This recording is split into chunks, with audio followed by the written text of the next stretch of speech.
12 रुपये आहे. रस्त्यावर ट्रॅक्टर मधून जाताना कुणी एक ऊस घेतला तर शेतकरी हसून बोलतो, अजून घ्या, यात काय एवढं. परंतु मॉल मध्ये साधी कॅरी बॅग फुकट मिळत नाही. तो शेतकरी आहे. शेतकरी जगला पाहिजे, कारण कितीही इंडिया डिजिटल झाली तरी भाकरी काही आपल्याला डाउनलोड करून मिळणार नाहीये.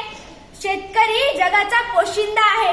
म्हणून मी चिखलोड येथील इयत्ता 9वीची विद्यार्थिनी कोमल रतन त्रिभुवन आपल्या समोर विषय मांडणार तो महाराष्ट्राचे आराध्य दैवत श्री छत्रपती शिवरायांच्या स्वराज्याला, बाबासाहेब आंबेडकर यांच्या राज्यघटनेला, महात्मा ज्योतिबा फुले यांच्या शैक्षणिक क्रांतीला, माता जिजाऊ, माता सावित्री, माता अहिल्या यांना त्रिवार अभिवादन करून येथे उपस्थित माझे शेतकरीचे बंधू आणि भगिनी, शिक्षक आणि सुईच्या टोकासारखं बारीक निरीक्षण करून दुधाचं दूध आणि पाणीचं पाणी करणारे परीक्षक, सर्वांना माझा मनपूर्वक नमस्कार.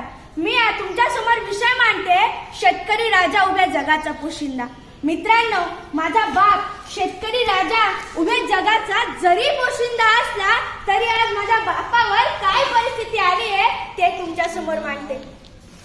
खुर्ची आणि टेबलाच्या मध्ये ढेरी तट्ट दाबून बसलेल्या साहेबाला सखाराम आदराने बोलला. ओहो, खुर्ची आणि टेबलाच्या मध्ये ढेरी तट्ट दाबून बसलेल्या साहेबाला सखाराम आदराने बोलला. धन्यवाद साहेब, धन्यवाद. तुम्ही गोष्ट समजून घेतली या दुःखाची अन फाईल मंजूर केली साहेब पाण्यात वाहून गेलेल्या पिकाची. आभार, मनापासून आभार म्हणत हातावर त्यानं खडी साखरेचा प्रसाद ठेवला. ओहो, आभार, मनापासून आभार म्हणत हातावर त्यानं खडी साखरेचा प्रसाद ठेवला. तसंच साहेबाची तंबाखू मळता मळता पाठीमागचा शिपाई बोलला, अय दैवान्या, आधी ऍडव्हान्स जमा कर. माहित नाही का तुला, साहेब पैशाशिवाय कशालाच तोलत नाही. आणि खडी साखर उचल. सरांचा डाएट चालू, त्यात गोड खाल्लेलं चालत नाही. 4 दाणे खडी साखर न चालणाऱ्या डाईट मध्ये टेबला खालच्या नोटा खाणं बसल का? अन फुल्ल झालेल्या डेअरी मध्ये अजून खायची ताकद असल का? हा मनातला प्रश्न सखारामना मनातल्या मनात घेऊला. फाईल मंजुरीत खिशातून 5,000 गेले. फाईल बँकेत जमा झाली की तुम्हाला नोटा देतो. लागेल तर या वर्षी शेतात हरभरा पेरेल पण कांदा पेरणार नाही. लागेल तर या वर्षी शेतात हरभरा पेरेल पण कांदा पेरणार नाही. पण मायेची शपथ घेऊन सांगतो साहेब, ठरलेला हप्ता ठेवणार नाही. ठरलेला हप्ता ठेवणार नाही. चालतंय, आठवणीने आणून दे, काहीच हरकत नाही. महोदय म्हणे चालतंय, आठवणीने आणून दे, काहीच हरकत नाही.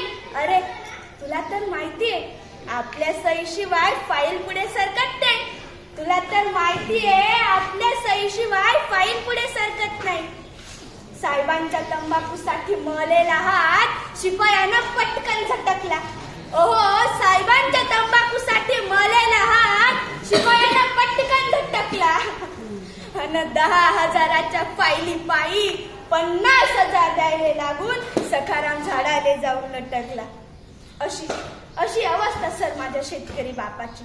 माझा बाप या जगाचा जरी पोशिंदा असला तरी आज माझ्या कृषी प्रधान देशात माझ्या बापावर ही आत्महत्या घेण्याची वेळ येते. तरी सुद्धा त्याने शेती करणं काही सोडलं नाही. मराठवाड्या विदर्भातील शेतकरी आत्महत्या करत होते. तेथील एका पत्रकाराने आपल्या भारताच्या कृषी मंत्री साहेबांना प्रश्न विचारला, कृषी मंत्री साहेब, मराठवाड्या विदर्भातील शेतकरी आत्महत्या करतायत, यावर तुमचं उत्तर काय? तर आपल्या भारताचे कृषी मंत्री म्हणतात, मराठवाडा विदर्भातील शेतकरी आत्महत्या करतात ते त्यांच्या प्रेम प्रकरणामुळं आणि दारूमुळं. हाच पत्रकार, हाच प्रश्न आणि हेच उत्तर घेऊन मराठवाडा विदर्भातील एका शेतकऱ्याच्या मुलाकडे येतात आणि विचारतात त्याला, बाबा रे, तुझ्या वडिलांनी आत्महत्या केली ती प्रेम प्रकरणामुळं, असं आपल्या भारताच्या कृषी मंत्र्यांचं म्हणणं आहे. यावर तुझं उत्तर काय? तर जरा लक्ष देऊन ऐका मित्रांनो, तो मुलगा काय म्हणतो. बरोबर आहे साहेब, माझ्या वडिलांनी आत्महत्या केली ती प्रेम प्रकरणामुळं, हे बरोबर आहे. परंतु साहेब, कृषी मंत्र्यांना कळालेलं प्रेम ते बाया बापड्यांचं असावं, पण मला कळलेलं प्रेम माझ्या बापानं आयुष्यभर या जमिनीवर केलंय. आकाशातून पाऊस पडला नाही आणि जमिनीतून पीक उगवलं नाही. साहजिकच आहे नाव साहेब, माझ्या बापाची प्रेम कहाणी अपुरी राहिली. साहजिकच आहे नाव साहेब, माझ्या बापाची प्रेम कहाणी अपुरी राहिली. मित्रांनो, सरकारी कर्मचाऱ्यांना टाइम ड्युटी आहे, तशी माझ्या शेतकरी बापाला आहे का? नाही. जेव्हा लाईट येईल तेव्हा शेताकडे धावत जावं लागतं, जेव्हा पाऊस येईल तेव्हा पिकाकडे पाहावं लागतं आणि घरचं टेन्शन काही कमी असतं का हो? तरी सुद्धा माझा शेतकरी बाप या जगाला पोचण्याचं काम करतो. मित्रांनो, सचिन तेंडुलकरने 15,000 रन पूर्ण केले म्हणून भारत सरकारने त्याला भारतरत्न दिला.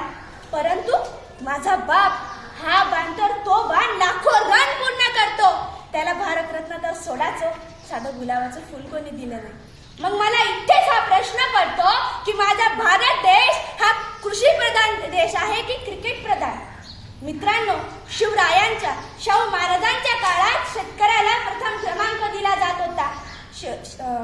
शेतकऱ्याच्या मिरचीच्या देठालाही हात लागता कामा नये अशी शिव आज्ञा होती. परंतु आज चित्र बदललंय.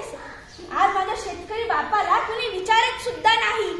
सर, कांदा लावणीपासून, कांदा निमणीपासून, कांदा खांडून, ट्रॅक्टर भरून, मार्केटला जाऊन भाव व वजन कळेपर्यंत माझ्या बापाच्या मनात एक भीती असते. मी आणि माझ्या परिवारानं केलेल्या कष्टाचं चीज होईल का? मी आणि माझ्या परिवारानं केलेल्या कष्टाचं चीज होईल का? आणि आता तर कांद्यावरच निर्यात बंदी आली सर, कांद्यावरच निर्यात बंदी आली. जाता जाता पुन्हा एकदा हेच सांगते, कितीही इंडिया डिजिटल झाली